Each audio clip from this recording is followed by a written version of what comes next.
Hello and welcome to my video on how to repair your Toto trip or flush lever. The main problem with these is that they have a socket and the top part of it always wears away. So the first thing you want to do is remove the trip lever from your toilet, and you'll see that you'll have the handle and the metal bar. So the first thing you need to do the fix is obtain a fishing snap swivel. You could get this from Walmart. I happen to have one lying around on my workbench.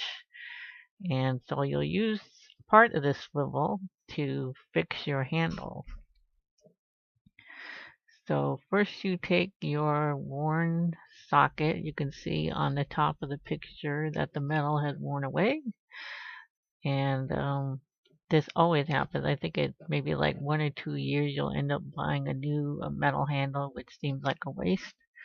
So it's easy just to take your snap swivel and place it in the part that's been worn away. You can see how I placed it in here.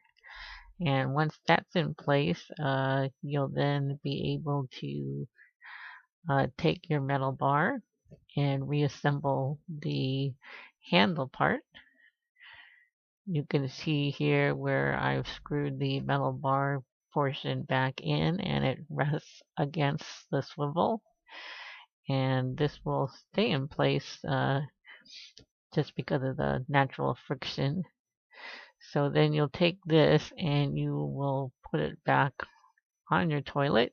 Just screw it back tightly, and then you can flip it up and down a couple times and you'll see that the lure stays in place.